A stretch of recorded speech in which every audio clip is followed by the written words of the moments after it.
자, 오늘은 포로기 마지막 부분을 다루겠습니다. 성경 시기로 보면 바벨론에 잡혀갔다가 예레미야의 예언대로 몇 년 만에 다시 돌아오죠? 70년 만에 포로로 잡혀간 그 자리에서 이제 돌아오기 시작하는데 1차로 돌아오는 그 사람들이 약 4만 명인데 그때 그 우두머리가 스룹바벨입니다. 스룹바벨, 또 여호수아 대제사장. 그래서 4만 명이 황폐한 예루살렘에 와서 한 일은 성전을 지은 일이었고요. 그리고 또 몇십 년 지나서 두 번째로 에스라, 성경 학사 에스라가 한 5천 명을 데리고 특별히 그때 이제 레위인들, 예배를 드릴 레위인들을 데려와서 또 이제 말씀 훈련을 시키고, 그리고 오늘 그 느헤미야 때 또다시 느헤미야는 인원은 나오지 않아요. 또 3차로 또 인원을 데리고 와서 또 무너진 성벽을 세우는 이러한 단계로 이제 포로 귀환이 이루어지게 됩니다. 자, 중요한 질문을 하나 할 텐데요. 그들이 예루살렘에 돌아와서 해야 되는 가장 중요한 일은 무엇이었을까요? 성전을 건축하는 일이었죠. 왜 성전을 건축하는 일이 제일 중요하죠? 성전에서 무엇을 하기 때문에? 그렇죠. 예배해야 되기 때문에. 하나님의 백성에게 있어서 가장 중요한 것은요, 예배입니다. 예배가 살면 우리는 모든 것이 사는 것이고요. 예배가 죽으면 우리는 말할 수 없이 방황해요. 참 신기하죠. 여기 계신 분들 다 이해하시나요? 아마 신앙생활을 좀 깊이 하지 않는 분은 조금 마음에 거부 반응이 들 수도 있지만 아마 영적 생활을 하신 분들은 제가 말씀드리는 것이 무엇인지 아실 거예요. 제가 선한목자교회에 있을 때 이제 아무래도 교회가 크니까 이제 여러 지역에서 좀 이렇게 교회를 이렇게 떠돌아다니는 분들이 이렇게 방황하시다가 이제 교회에 정착하는 일들이 꽤 많으셨습니다. 근데 제가 그때 이제 기억나는 게 신방을 했는데 이제 중직이셨습니다. 그 전 교회에서 뭐 교회 전체 뭐 리더십 정도의 중직이셨는데 이제 어떤 트러블이 생겨서 교회를 나와서 한 6개월 정도를 이제 이렇게 이 교회 저 교회 정하지 못하고 다니셨나 봐요.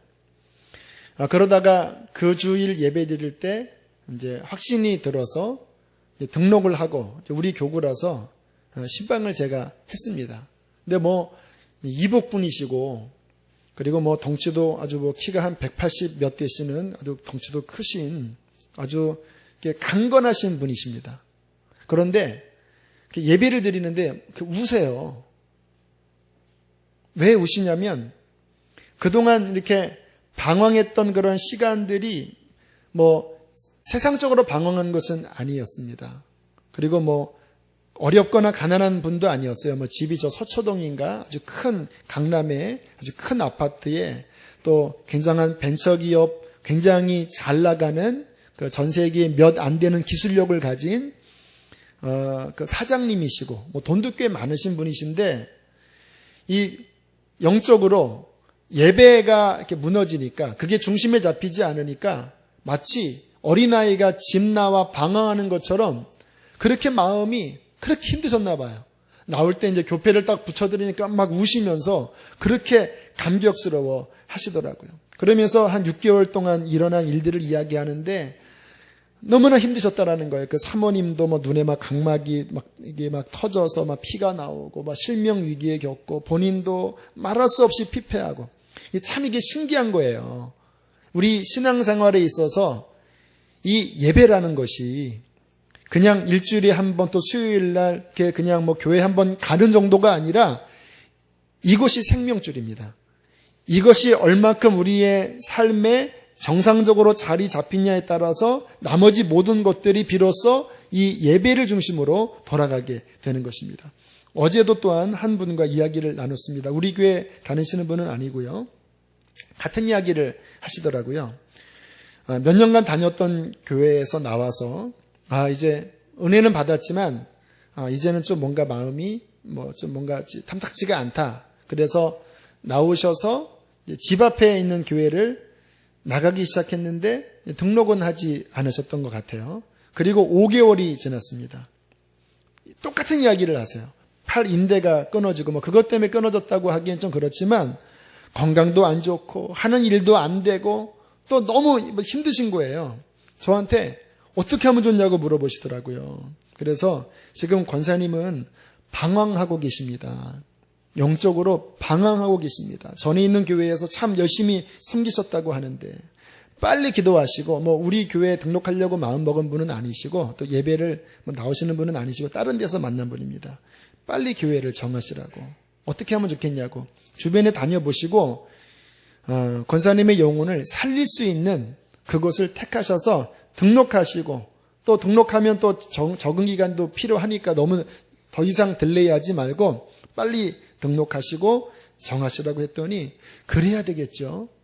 그래야지 내가 살아나겠죠. 그렇게 말씀을 하시더라고요. 영적으로 비밀입니다. 우리 신앙생활에 있어서 이 예배라는 시간이 얼마나 중요한지. 그래서 포로 귀환민들이 제일 처음에 하는 일은 자기 집을 짓는 것이 아니라 예배하는 성전을 건축하는 일이었습니다. 자, 느헤미야였지만 다시 에스라로 돌아가 보세요. 에스라 1장으로 돌아가 보세요. 자, 고레스 왕이 헌금 기도는 제가 나중에 기도할 때 할게요. 죄송합니다. 자, 고레스 왕이 그 포로로 잡혀온 그 유다 백성들을 이제 보낼 때 무슨 의미로 보냈는지 고레스 왕이 한번 고백을 들어보시면 에스라 1장 2절로 3절입니다. 함께 읽겠습니다. 시작. 바사왕 고레스는 말하노니 하늘의 하나님 여호와께서 세상 모든 나라를 내게 주셨고 나에게 명령하사 하나님이 고레스 왕에게 유다 사람들에게 지금 뭐를 하라고요? 이게 목적입니다. 이게 그냥 너희들 나라가 힘드니까 다시 유대로 돌아가서 이제 너희 민족을 찾아라. 이 의미가 아닙니다. 성전을 건축하라. 이게 목적이었습니다. 3절도 다시 읽겠습니다. 시작. 너희 중에 그의 백성된 자는 다 유다 예루살렘으로 올라가서 이스라엘의 하나님 여호와의 성전을 건축하라. 그는 예루살렘에 계신 하나님이 명확하게 고레스 왕이 하나님께 응답을 받기를 성전을 건축해야 된다. 이것이 목적이었다라는 거예요. 그러므로 우리가 해야 될 가장 중요한 우리의 삶의 1순위는 뭐냐면 물론 돈 버는 것, 가정 잘 꾸리는 것도 중요하지만 더 중요한 영적인 우선순위는 예배가 잘 드려지도록 예배의 단을 세우는 일인 것입니다. 여러분 개인의 예배도 마찬가지고요. 여기 지금 교회 학교 선생님들도 계시죠. 그 부서가 온전한 예배가 되게 하는 것. 여기 우리 목자님들도 계시죠. 그 목장 예배가 정말 하나님이 임재하시는 살아 움직이는 예배가 되게 하는 것이 여러분에게도 복이고 그 모이는 공동체의 복의 근원인 것입니다. 제가 처음 사역 시작했을 때 그 맡은 부서를 예배를 드리는데 예배가 죽어 있는 거예요. 찬양을 드리는데 입술로는 노래를 했지만 영적으로는 완전 꽝이에요. 알잖아요. 그래서 이거는 죽어 있구나. 예배가 죽어지면 아무것도 아니다. 행사는 이것저것 많았습니다. 그러나 예배가 무너졌기 때문에 제가 그렇게 이야기를 했습니다. 우리 다 멈추자. 모든 행사 멈추고 그리고 다시 예배를 살리자. 그러면서 이제 모여서 회개하기 시작했고요. 또 십자가 복음을 전하기 시작하면서 성령이 역사하시더라고요. 수요일 날 한 4, 50분씩 기도회를 했습니다. 그랬더니 방언을 받기 시작하는 거예요. 또 수련회 데려가서 집회를 하니까 그들이 회개가 터지고 십자가를 만나기 시작하는 거예요. 방언을 받고 영이 살아나고 그러니까 바뀌어진 것이 뭐냐? 예배가 살아나는 알잖아요. 찬양을 들을 때 입으로 하는지 중심으로 하는지. 어느 날인가 그렇게 한 1년쯤 지난 시기에 그 변화된 이들이 성가대 찬양 연습을 하고 있는데 제가 저 뒷자리에 그냥 이렇게 피곤해서 장의자에 누워 있었거든요. 그때 그 학생들이 성가대석에서 찬양을 드리는데 갑자기 제 마음에 이거는 뭐라고 표현할 수 없는 기쁨이 막 속에서 막 솟구쳐 올라오는 거예요. 그래서 깜짝 놀라서 벌떡 일어나서 이게 뭐지? 말할 수 없는 행복이 밀려오기에 주님 이게 뭐예요? 라고 여쭤보니까 주님께서 제게 이러한 응답을 주셨습니다. 이것은 나의 기쁨이다. 하나님 말씀에 나의 기쁨이다. 전에는 이들이 내게 찬양하지 않았다. 그런데 이제 너희의 섬김을 통해서 이들이 구원받고 거듭나서 내게 찬양하는데 내가 이들의 찬양을 지금 받으니까 너무너무 기쁘다. 그래서 나의 이 기쁨을 너희에게 느끼게 해주는 것이다. 와, 하나님이 예배를 이렇게 기뻐하시는구나. 내가 섬기는 사역 가운데에 사람들이 예배하도록 그렇게 이끄는 사역이 정말 귀중한 사역이라는 것을 그때 다시 한번 하나님의 마음을 느끼면서 깨닫게 되었습니다. 여러분, 여러분의 삶의 핵심은 예배입니다. 여러분의 삶의 모든 영역에서 부서에서 먼저 예배가 살아나게 해주십시오.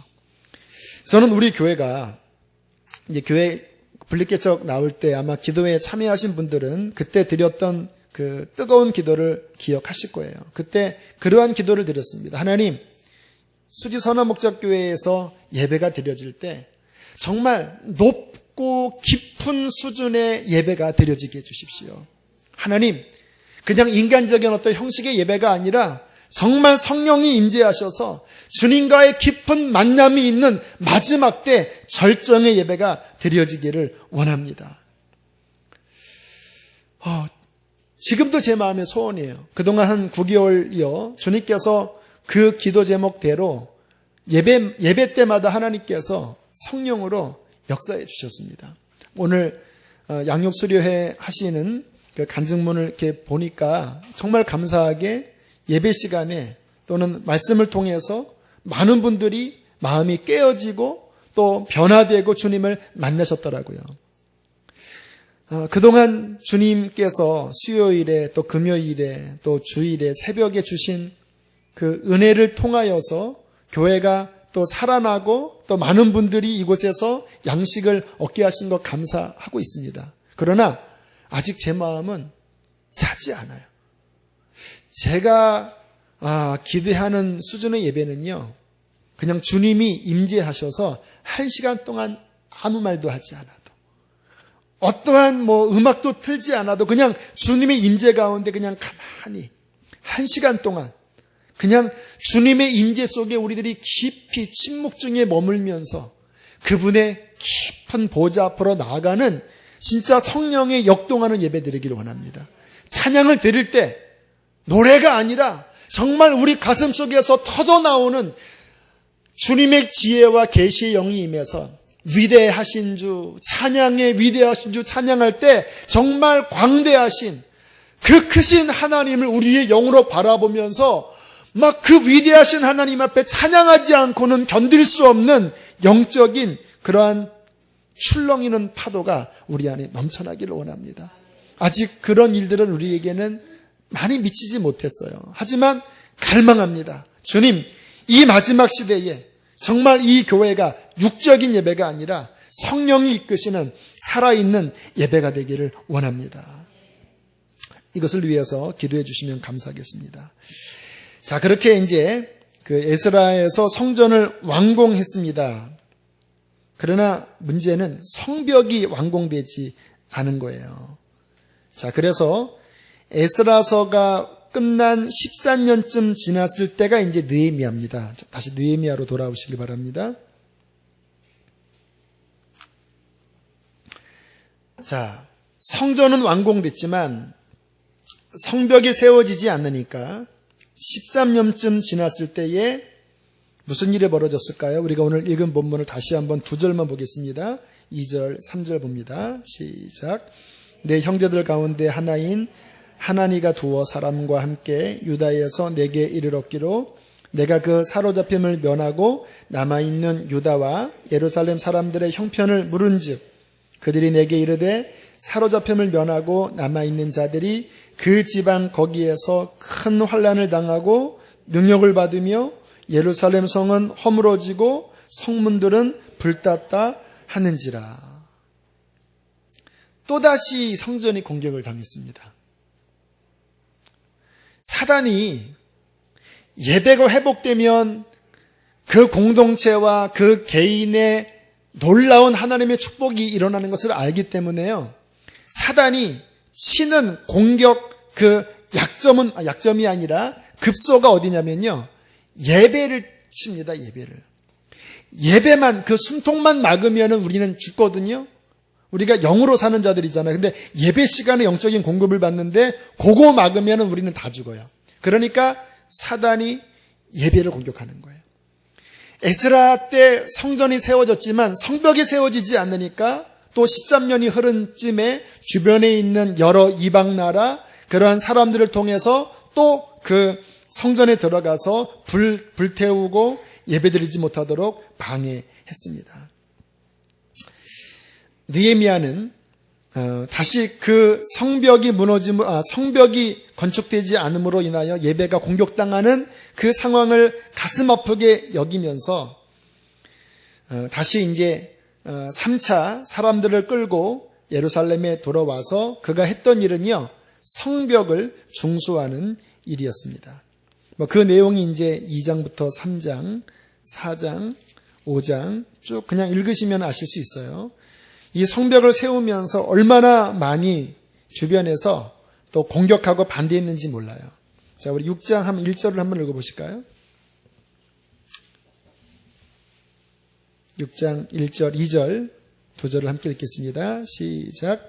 산발락과 도비아가 아라비아 사람 게셈과 그 나머지 우리의 원수들이 내가 성벽을 건축하여 허물어진 틈을 남기지 아니었다함을 들었는데 그때는 내가 아직 성문에 문짝을 달지 못한 때였더라. 산발락과 게셈이 내게 사람을 보내어 이르기를 오라 우리가 오늘 평지 한촌에서 서로 만나자 하니 실상은 나를 해하고자 함이었더라. 그렇죠? 계속 또 공격하는 겁니다. 예배의 그 성벽이 중수가 되니까 이것을 막으려고 산발락, 도비아, 주변의 사마리아 사람들이 느헤미야를 집요하게 공격을 했습니다. 그러나 느헤미야가 대단한 건 뭐냐면요. 그 엄청난 공격과 맞서 싸우면서 얼마 만에 이 성벽을 중수하냐면요. 자, 성경을 또 찾겠습니다. 6장 15절 16절 보세요. 15절 16절 함께 있습니다. 시작. 성벽 역사가 52일 만인 엘루럴 25일에 끝남에 우리의 모든 대적과 주위에 있는 이방 족속들이 이를 듣고 다 두려워하여 크게 낙담하였으니 그들이 우리 하나님께서 이 역사를 이루신 것을 알미니라. 며칠 만에 끝냈죠? 이제 어떤 상황에서 52일 만에 끝났냐면요. 성벽은 다 무너져 있었거든요. 적들은 이제 공격한다고 주변에서 군대를 끌고 어디를 칠까 하는 상황에서 그들이 등어리에 흙과 벽돌을 쌓고 한쪽 편에서는 칼을 들고 경계를 쓰면서 일을 했습니다. 그런데 이 엄청난 대공사가 단 52일 만에 2달도 안 돼서 세워진 것을 보고 이 주변에 있는 이 대적들이 기적이라고 이야기한 거예요. 기적이라고.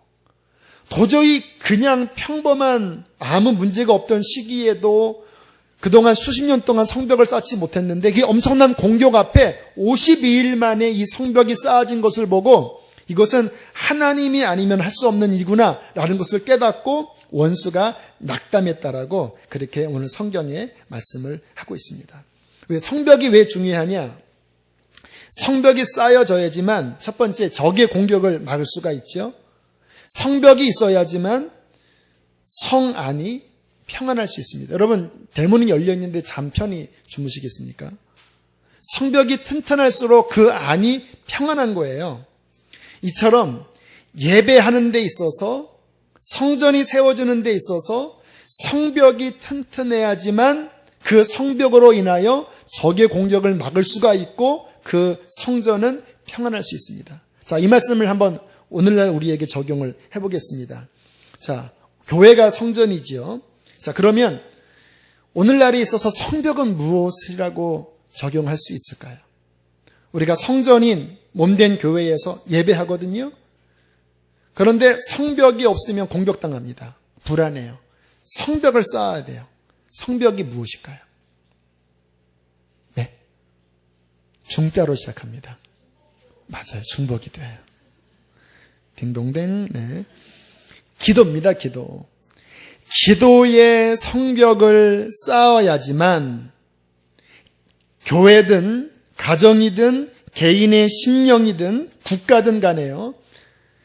예배가 드려지는 그 주변에 기도가 얼마나 쌓였느냐에 따라서 적의 공격을 효과적으로 막을 수 있습니다. 저 같은 경우는요, 진짜 기도하지 않으면요, 이 보호막이 약해지는 것 같아요. 기도가 충만하면 이상하게 시험이 안 들어요. 또 상황을 이렇게 딱 보면요, 판단이 잘 됩니다. 아, 지금 이러한 상황이구나. 요거는 내가 이렇게 조심해야지. 그러면 다 넘어가거든요. 근데 기도가 약해지면 일단 저의 연약함이 드러나요. 그래서 어떠한 주변의 환경이 조금만 어려워져도요, 마음이 덜컥 걸려요. 여기 지금 그런 분 계십니까? 누가 말하면 그 말이 마음에 걸리고 조금 힘들어지는 일만 생겨도 막 마음이 낙심이 되고. 왜 그런지 아세요? 적의 공격에 그 성벽이 약해졌기 때문에 뚫려버리는 거예요. 기도를 많이 하면 같은 말을 들어도 시험이 별로 안 돼요. 왜? 곧장 주님께서 응답을 해주십니다. 이 상황은 그런 상황이니까 낙심할 거 없어. 주님이 선하게 이끄실 거야. 성벽이 튼튼하면 그렇게 되거든요. 제가 지난번에 들었던 간증 가운데, 어떤 분들이 이제 그 모슬렘 지역, 위험한 지역을 차를 타고 그렇게 여행을 하다가 이제 길거리 광야에서 그 차 안에서 그냥 노숙을 해야 됐대요. 위험한 지역이었습니다. 그날 밤 무사히 잠을 자고 다음날 이렇게 집에 왔는데 어떤 일이 그때 벌어졌었냐면요. 이 사람들을 죽이려고 테러범들 몇 명이 이제 밤에 그 차를 급습하려고 쭉 왔었대요. 그런데 쭉 오다 보니까 건장한 청년 7명 내지 9명이 그 주변에 보초를 쓰고 있더래요. 그래서 아주 기겁을 하고 사람들이 도망갔고 그 이야기를 이제 나눈 이야기가 이제 이쪽 팀에 들어온 거예요. 그런데 아무도 없었거든요. 그런데 신기하게 그 시간에 이 가족을 위해서 중보하는 팀이 있었는데 청년이 7명에서 9명이었어요. 하나님께서 그들의 기도를 통하여 영적으로 보호막을 쳐주신 것입니다. 이런 일들이 얼마나 많은지 몰라요. 나라도 마찬가지입니다. 어떤 사람이 이제 그 남미에 있는 아마 브라질과 우루과이인가 그 이제 나라 국경선이 이렇게 한 마을에 그 국경선은 없는데 행정구역상으로 나눠지는 거야. 예를 들어서 지금 이게 한 타운이라고 하면 이렇게 반으로 쪼개져서 이쪽은 브라질이고 이쪽은 이제 뭐 우루과이 이렇게 우리가 치시면 돼요. 근데 경계선은 없어요. 그런데 이제 전도자들이 열심히 전도하는데 브라질 쪽에 가서 전도하면 사람들 잘 받아요. 근데 이쪽으로 경계선만 넘으면은 안 받아요. 이상하다. 여기서는 잘 받는데 왜 여기서는 안 받지? 같은 마을인데. 더 이상한 건 뭐냐면 여기서는 안 받았어요. 이 사람이 이렇게 옮겼어요. 이리로 넘어오니까 받더래요. 이 뭐가 있구나. 그래서 그들이 한번 연구를 해보기 시작했다고 합니다. 이 나라에는 무슨 일이 도대체 사람들로 하여금 마음을 열리게 할까? 결론은요. 중보기도 그룹이었습니다. 그 나라는 나라의 구원을 위해서 애타게 기도하는 중보기도 그룹들이 많았다라는 거예요. 이쪽은 없고. 그러니까 같은 나라라도 어떤 경계선 안에서 하나님의 영적인 역사의 흐름이 있는데 기도가 강할수록 같은 사람이라도 그 지역에 가면 마음이 열리고 다른 지역에 가면 마음이 닫혔다라는 거예요. 교회도 마찬가지죠. 교회 안에 하나님의 역사가 강하게 나타나는 것은요, 제가 말 잘한다고 되는 게 아닙니다. 하나님의 나라는 말에 있지 않고 능력이 있습니다. 성령께서 말씀을 심령을 뚫고 그 마음에 꽂히게 할 때 영이 살아나는 거예요. 그래서 교회가 살아나려면요, 교회 안에 중보기도 그룹들이 많아져야 돼요. 참 신기한 것을 발견했는데 지난 부활절 행사 때 팀이 막 처음에 막 행사가 우리 선화목자교회 이렇게 비교해 보면 이 공간 자체가 너무 쉽지가 않아서 동선이 안 나오는 거예요. 그래서 이게 성금요일 행사가 이게 될까? 그런데 나중에 저한테 보고하기를 동선은 안 나오지만 우리 교회 아동부부터 장년까지 청년까지 이름 하나하나를 다 적고 중보하기로 했습니다. 사람들이 짧지만 이 거리를 움직이고 예배드릴 때 주님을 만나도록 중보하기로 했습니다. 그런데 그때 나중에 이렇게 간증 들어보니까요. 그때 꽤 많은 사람들이 그때 십자가를 만나고 주님의 어떠한 영적인 은혜를 받았더라고요. 왜 그럴까요? 행사가 아닙니다. 기도입니다. 기도. 지난 5월 1일 날 한몸 기도했죠. 그날 감사하게 근로자의 날이라서 생각보다 더 많이 왔습니다. 제가 저녁에 왔을 때 보니까 저쪽 사무실 안에서는 청년 그룹이 모여 있고 또 이쪽에서 또 많은 분들이 기도하고 그날 청장년도 화요일이니까 또 기도회를 했던 것 같아요. 그날 충만하게 예배를 드렸고 청년들 이야기를 들어보니까 굉장히 힘을 얻었다라는 거예요. 교회 오니까 교회가 기도로 들썩들썩 하니까. 그리고 이제 지난주가 그 한몸기도 지난 주일이거든요. 작년 8월 7일 첫 예배 때부터 지금까지 사람이 제일 많이 왔어요. 숫자를 보니까 중복된 숫자 합쳐서 291명이고 중복된 숫자 빼면 265명입니다. 그동안 적게는, 그러니까 작년은 170명, 180명대 있었고, 올해 들어서 220명, 30명에서 50명, 근데 60명대는 못 넘어갔거든요. 근데 갑자기 특별한 상황도 아닌데 요즘도 경조사도 많잖아요. 갑자기 확 느는 거예요. 전체 숫자가. 가장 느는 거예요. 주님께서 말씀 준비하는데 생각나게 하시더라고요. 왜 그랬을까? 교회 안에 기도를 통해서 영적인 문이 열리면 우리는 영적인 존재들이기 때문에 그 열려진 기도의 문을 통해서 많은 사람들이 그 예배 가운데로 끌어들이는 어떤 흡입력이 기도를 통해서 일어나게 되는 것입니다. 여러분, 저는 우리 교회가 강력한 기도가 일어나는 교회가 되기를 원합니다. 그래야지만 교회가 그냥 이 시대에, 이 힘든 시대에 사람들의 모임이 아니라 신적인, 우리가 그리스도의 몸이잖아요. 신적인 하나님의 역사가 나타나는 살아있는 교회가 될 수 있는 것입니다. 지금 우리 중보기도 팀이 세 팀이 있습니다. 문마리 집사님, 또 우리 장존남 권사님, 그리고 이민경 집사님 이렇게 세 팀이 있고 또 우리 청년 한 팀, 또 청장년 한 팀 정도가 이렇게 돌아가거든요. 더 많은 팀들, 교회 안에서 기도가 일어나고요. 그래서 그랬는지 아무튼 가끔 지금 내 영이 약해져야 되는데 힘을 받는 느낌이 들어요. 강력하게 기도를 이렇게 뒷받침해주고 있구나. 아무튼 교회뿐만 아니라 여러분의 개인의 심령과 가정에 이러한 기도의 성벽들을 튼튼히 세우는 것은 여러분의 영적 생활, 모든 삶의 지혜입니다. 그것이 튼튼하면요, 반드시 많은 시험을 막을 수가 있는 것입니다. 그렇게 되기를 축복합니다. 자, 그렇게 이제 느헤미야는 요 정도 설명을 하면 쭉 읽으면 어떻게 느헤미야가 성벽을 세우고 하나님 앞에 봉헌을 하는지가 쭉 나와요. 자, 에스라서를 읽을 때 같이 읽을 그 연결되는 같은 시대의 선지서를 이야기했죠. 에스라서에 성전 짓다가 갑자기 멈춰서 두 선지자가 나와서 성전을 짓도록 도왔다고 그랬죠. 누구와 누구였죠? 학개와 스가랴. 같이 보면 돼요. 근데 우리가 성경이 너무 떨어져 있으니까 연결이 안 되거든요. 좀 도와드리는 일입니다. 자, 그러면 에스라 지나서 한 13년 뒤에 느헤미야 섭니다. 요 느헤미야가 성벽까지 완공하고 약간 지난 시점이 언제인지 알아요? 말라기입니다. 그래서 느헤미야와 같이 읽을 성경이 말라기입니다. 좀 아쉬운 사실은요. 그렇게 느헤미야가 또 성벽을 공사해서 하나님 앞에 봉헌을 했지만 아무튼 구약은 아셔야 돼요. 구약은 성공이 아닙니다. 결국은 실패로 끝나요. 왜? 실패로 끝나지만 표지판이 뭐냐면 그 말라기 끝에 보면 그렇기 때문에 크고 두려운 날이 이르기 전에 하나님이 엘리야를 보낼 것이다. 그리고 하나님이 보내주시는 주의 사자가 임하여 모든 것을 회복할 것이다. 그 표지판이 뭔지 아세요? 구약이 아닙니다.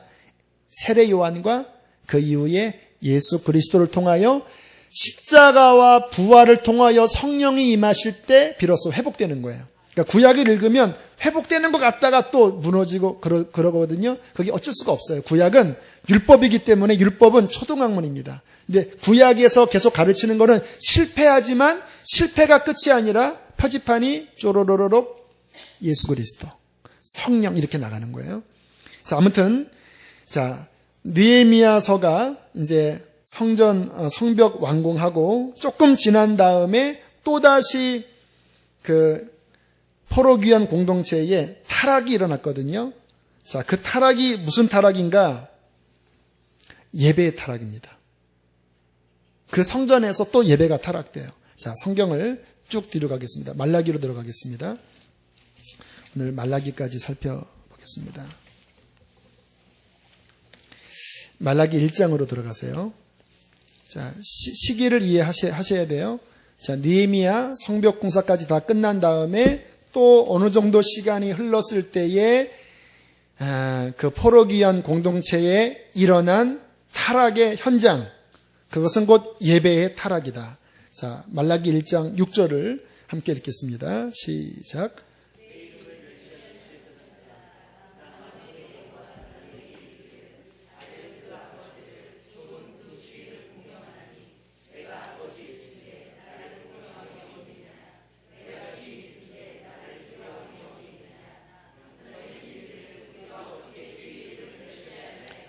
주님이 굉장히 언짢으셨습니다. 제사장들에게.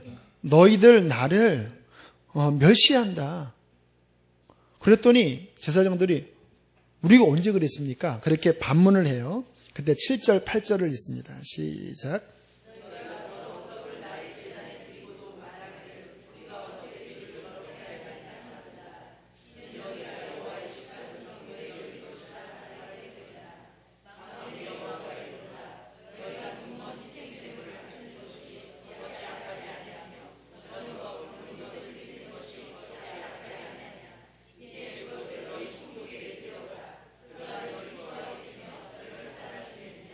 예배를 소홀히 드리는 거예요. 하나님께 모든 힘을 다하여 음식을 만들고 그리고 제물을 주께 드려야 되는데 대충 하는 겁니다. 더러운 떡. 제사장들이 매 주마다 떡을 바꿨거든요. 예를 들어 제가 설교 준비 대충 하고 올라오는 거예요. 그냥 말씀 대충 준비하고 그리고 그냥 설교하는 겁니다. 적당하게 하고. 주께서 멸시받는다고 말씀을 하시는 거예요. 저도 정말 세상에 빠져서 그렇게 살다가 이 자리에 있으면 더러운 떡을 준비하는 하나님을 멸시하는 제사장이 되겠죠. 충분히 그럴 우려도 있습니다. 지난 월요일날 우리 어머님 또 우리 어버이날이라서 집에 다녀왔는데 집에 가면 TV가 있어서 헐크 보고 왔습니다. 아이들이랑 같이. 주여. 그런 거. 저는 아무튼 귀한 말씀을 전하기 위해서 더 내 눈과 귀를 더 순결하게 깨끗한 떡을 준비해야 되는데 그렇게만 빠지다가 대충 예배 준비하면 설교를 해댈 수는 있어도 하나님 보시기에는 온전하지 못한 떡을 준비하는 거예요. 너희가 눈먼 희생제물, 저는 것, 병든 것을 가져왔는데 그것을 총독에게 드려봐라. 인간의 어떠한 그 지도자에게 드려봐라. 받겠냐? 내가 누구냐? 만군의 여호와 하나님이 아니냐. 자, 말라기 1장 13절을 보세요. 그들이 어떻게 예배드릴 때 어떠한 태도를 가졌는지 함께 읽겠습니다. 시작.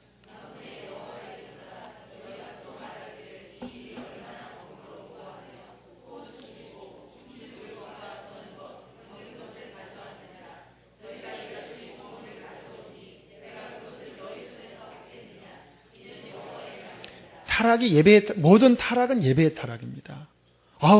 뭐 귀찮다. 번거롭다, 번거로워. 또 그렇게 해야 돼?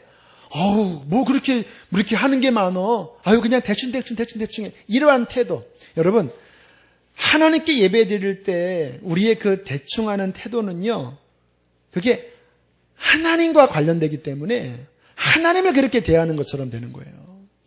우리가 정말 어떤 것 하나, 제가 말씀을 준비해도, 찬양을 한 곡 준비를 해도, 어떤 것 하나 준비를 해도, 물론 주님은 무슨 프로처럼 하라는 말이 아니에요. 그러나 우리의 영을 다하여 성령의 이끄심을 받아서 정말 무릎으로 엎드려 기도하면서 하나님의 마음을 받아서 온전한 마음으로 주님 앞에 드릴 때에 주님께서는 그 중심을 보시고 그 위에 기름 부어주시는 거예요. 너무너무 중요합니다. 케네스 해긴이라는 분이 그렇게 이야기를 했습니다. 제가 이분 책을 통해서 이 마지막 예배에 대한 어떤 강력한 하나님의 깨달음을 실은 가졌었습니다. 예배에는 예배와 함께 흐르는 경외심이 있어야 합니다. 하나님을 경외하는 스피릿이라는 거예요. 대충 가볍게 그렇게 하는 게 아니라 정말 거룩하신, 구약에서는 하나님이 그 성전에 거하시니 그 앞에서 잠잠하라 그러잖아요. 하나님, 우리의 왕이신 하나님, 사랑하면서도 경외하는 것 같이 필요하거든요. 우리가 하나님을 무서워서 이게 아니라 사랑하고 존경하면서도 그 만군의 예배할 때는 만군의 여호와 하나님 앞에 옷깃을 여미는 경외심이 있어야 합니다. 성령님을 극히 존중하고 경외하는 일에 늘 주의할 때 기적이 일어납니다. 우리가 하나님을 경외하고 그분을 영화롭게 하고 그분께 합당한 예배를 드릴 때 우리가 모인 곳에 그분의 임재가 임합니다. 그분의 임재가 우리의 가장 깊은 갈급함을 채워주시고 갇힌 자를 자유롭게 합니다. 그러니까 은혜 받는 거는요, 그냥 은혜 주세요가 아니에요. 그분을 경외하고 정말 내 전심으로 그분 앞에 예배를 드릴 때 그 중심을 보시고 하나님이 임재하시고요. 하나님이 임재하시면 치유는 저절로 일어나는 거예요. 경외심이 없으면 주님께서 그런 대우받기를 원치 않거든요. 여러분 생각해 보세요. 여러분이 높은 위치에 있는 사람인데 밑에 사람이 홀대하고 대충하면 그 모임 가고 싶겠습니까? 선화목자교회 제가 있을 때 2007년 4월 29일입니다. 주일 예배 중에 예배에 대해서 묵상하면서 주님께 여쭤봤어요. 하나님, 주님은 이 예배하는 곳, 이 예배하는 모임을 아주 중요시 생각하는 것 같아요. 그때 주님께서 제 영혼에 갑자기만 말씀을 하시더라고요. 당연하지. 내 피값 주고 산 백성들이 모여있는 곳이 예배 아니냐.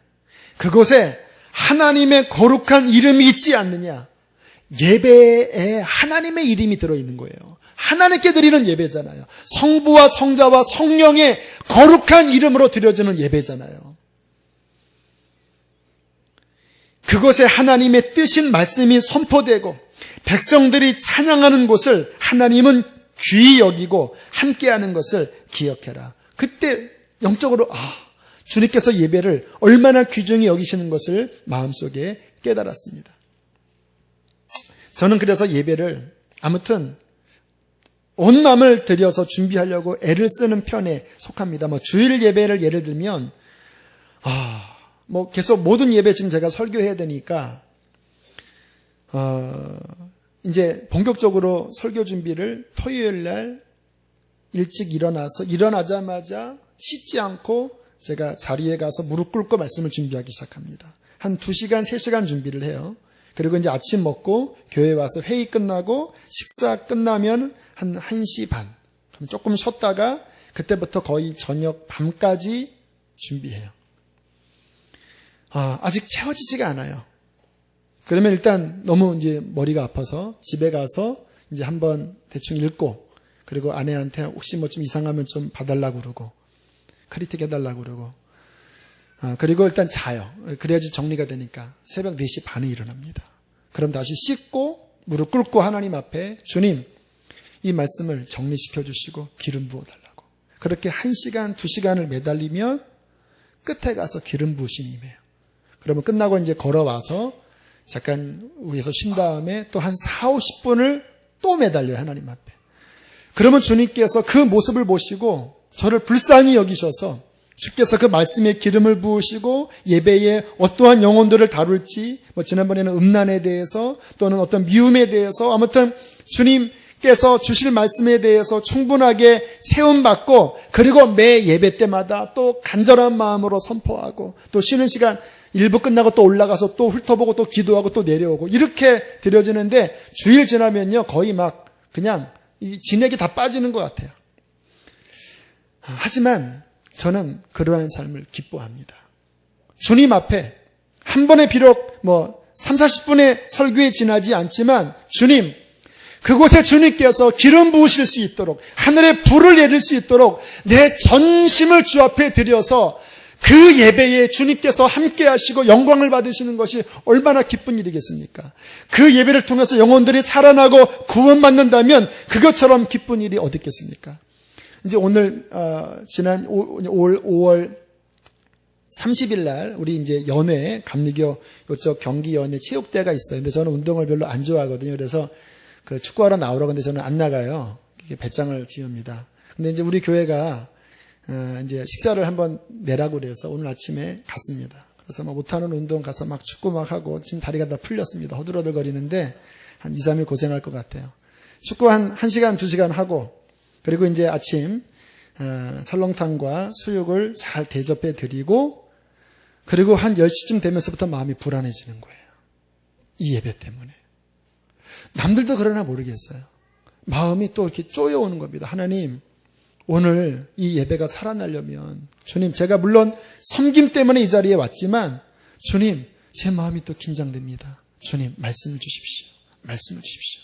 그리고 집에 와서 씻고 잠깐 쉬었다가 오면서부터 점심은 제끼고 계속 또 주님 앞에 느헤미야, 말라기 거의 정리가 안 됐었습니다. 또 주님 앞에 매달리면서 거의 7시 20분 정도에 돼서 이제 모든 내용까지 어느 정도 정리하고 이 자리에 온 거예요. 힘들지만 저는 너무 감사해요. 이것이 저를 살게 하기 때문에. 여러분이 하나님 앞에 예배를 드리고 또 우리 목자들도 계시고 또 각 공동체에 예배를 섬기는 분이 있는데 정말 주님이 보시고 진짜 너의 그 모습이 재물과 같구나. 너의 그 기도 때문에 내가 그 공동체 안에 너의 그 경외심으로 인하여 내가 나의 영을 부어주겠다. 그때 제일 많이 축복을 받는 사람은요, 예배를 준비하는 바로 여러분입니다. 수요일날 다 끝나고 우리 성가대 10시 가까이까지 찬양 연습하는 것, 그 자체가 하나님 앞에 예배예요. 주님께서 기쁘게 받으시는 것입니다. 자, 말라기 4장 2절을 보세요. 말라기 4장 2절. 참 기가 막히죠? 이렇게 짜맞춘 것도 아닌데 성령께서 그냥 한 절 한 절을 이렇게 이어가십니다. 말라기 4장 2절 함께 읽습니다.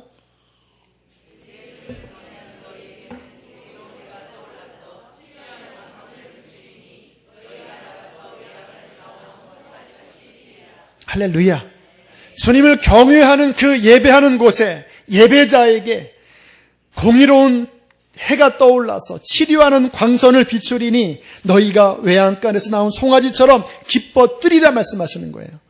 은혜 받는 것이 먼저는 아닙니다. 온전한 마음으로 내 삶을 주 앞에 드릴 때 경외심으로 주께 예배할 때 의로운 태양이신 예수 그리스도의 빛이 우리에게 비춰주셔서 치료하는 광선을 발해서 영이 치료되고 육신이 치료되고 우리의 삶의 모든 영역이 치유될 것입니다. 주님 앞에 온전한 예배를 드리기를 힘쓰십시오. 헌금 드릴 때도 많은 금액이 아니에요. 그러나 정성을 다해서 드리시고 예배, 물론 수요일날 직장 때문에 늦게 오는 거 괜찮아요. 하나님 받으십니다. 주일날 막 예배 막 시간 허겁지겁 막 습관적으로 지각하지 마시고 최소 10분 전에 와서 기도로 준비하고 하나님 앞에 내 삶을 온전하게 드릴 때에 주께서는 경유하는 그곳에 함께 하셔서 모든 것을 회복할 것입니다. 예배가 타락하면 우리는 무너지고요. 예배가 살아나면 우리는 가난해도 어려워도 하나님의 그 축복 가운데 모든 것이 살아나게 될 것입니다. 그러한 축복이 우리의 삶에 넘쳐나게 되기를 주의 이름으로 축복합니다. 우리 함께 이 시간 찬양하며 나갑시다. 완전하신 나의 주. 이 한 곡이라도 우리 주님 앞에 온전한 마음으로 드리길 원합니다.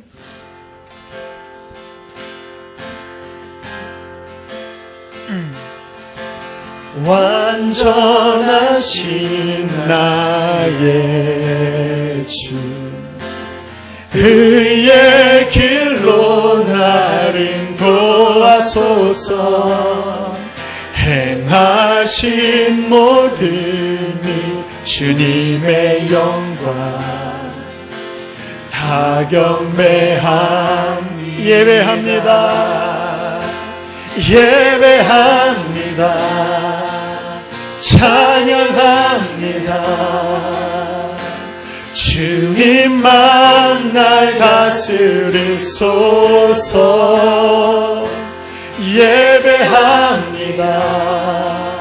찬양합니다. 주의 영이 이 시간 임하고 계십니다. 주님 홀로 높임 우리 경외심을 다하여 완전하신